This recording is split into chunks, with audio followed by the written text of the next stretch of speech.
तेलंगाना और महाराष्ट्र की सीमाओं से सटे छत्तीसगढ़ के बीजापुर जिले में एक छोटा सा गांव है टेकलगुड़ेम। 3 अप्रैल 2021 की सुबह यहाँ कुछ अजीब था। गांव सूना पड़ा था। घर थे पर लोग नहीं। हवा शांत थी लेकिन जमीन पर हलचल थी। सुरक्षा बलों के जूतों की आवाज पहाड़ियों की ओर बढ़ रही थी। करीब 2000 जवान एक बड़े ऑपरेशन के लिए निकले थे। उन्हें खुफिया सूचना मिली थी कि इलाके में एक बेहद कुख्यात नक्सली कमांडर मौजूद है, लगभग 40 साल का, पिछले 10 सालों से सुरक्षा एजेंसियों की मोस्ट वांटेड सूची में शामिल। योजना साफ थी, पहाड़ी क्षेत्र में जब वह अपने साथियों के साथ बैठक कर रहा होगा तब चारों तरफ से घेर कर उसे खत्म कर दिया जाएगा। लेकिन खेल उल्टा पड़ गया। जिसे घेरने निकले थे उसने पहले ही जाल बिछा रखा था। वह चाहता ही यही था कि फोर्स उसकी तरफ बढ़े। जैसे ही जवान पहाड़ी इलाके में दाखिल हुए, अचानक गोलियों की बौछार शुरू हो गई। सामने से AK-47 और लाइट मशीन गनों से हमला हुआ। फोर्स को जवाब देना था, लेकिन पहले पोजीशन लेनी जरूरी थी। यही असली चाल थी। नक्सलियों ने पहले से अंदाजा लगा लिया था कि जवान बचाव में क्या करेंगे। उनके पास 2 ही रास्ते थे, या तो जंगल पार कर खुले इलाके की तरफ बढ़े या फिर टेकलगुड़ेम गांव में मोर्चा संभाले। दोनों ही रास्ते जाल थे। खुले इलाके में घात लगाकर इंतजार हो रहा था। गांव में पहले से घेराबंदी थी। मुठभेड़ 4 घंटे तक चली।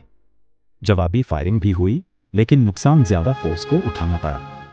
22 जवान शहीद हुए, 31 घायल हुए। एक जवान को नक्सली अपने साथ ले गए, जिसे करीब 100 घंटे बाद छोड़ा गया। हालात इतने गंभीर थे कि शहीदों के शव निकालने के लिए अलग से ऑपरेशन चलाना पड़ा और इसमें भी पूरा 1 दिन लग गया। जिस कमांडर को निशाना बनाया गया था वह बच निकला। नाम था मार्डी देवा, जिसे दुनिया मार्डी हिडमा के नाम से जानती थी। उस पर करीब 2 करोड़ का इनाम था। कुछ साल बाद 18 नवंबर 2025 को खबर आई कि हिडमा मारा गया है। आंध्र प्रदेश के पापीकोंडा नेशनल पार्क के पास एक मुठभेड़ में 6 नक्सली ढेर हुए, जिनमें हिडमा भी शामिल था। उसके साथ उसकी पत्नी नरकम राजे भी मारी गई, जो संगठन की स्टेट जोनल कमेटी की सदस्य थी।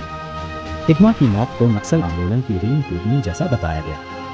लेकिन सवाल उठता है, क्या एक व्यक्ति के खत्म होने से पूरी विचारधारा खत्म हो जाती है? हिडमा की शुरुआत एक साधारण आदिवासी परिवार से हुई थी। 1981 में सुकमा जिले के पुवर्ती गांव में जन्मा मार्डी देवा मजदूरी करने वाले माता पिता का बेटा था।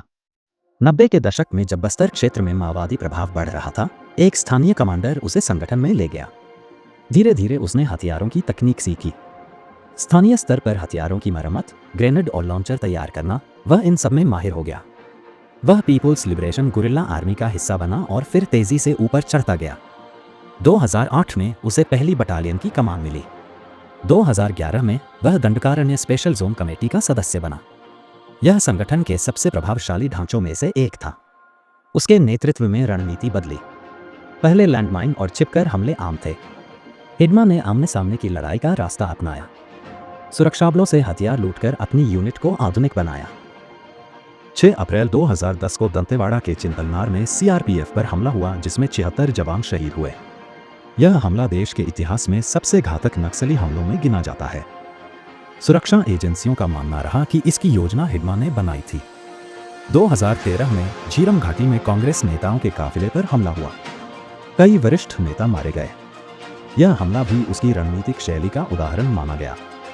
हिडमा के बारे में कहा जाता था कि वह बेहद सतर्क और अनुशासित था।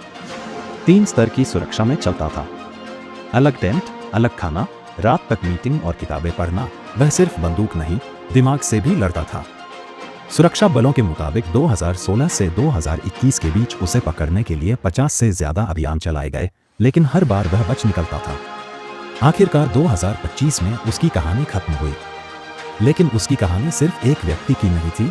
वह बस्तर के जंगलों में पनपे उस लंबे संघर्ष का चेहरा बन गया था, जिसमें बंदूकें, विचारधाराएं और राजनीतिक समीकरण सब उलझे हुए थे। यह कहानी सिर्फ एक कमांडर की नहीं, बल्कि उस पूरे दौर की है जिसमें रणनीति, हिंसा और जवाबी कार्रवाई का सिलसिला सालों तक चलता।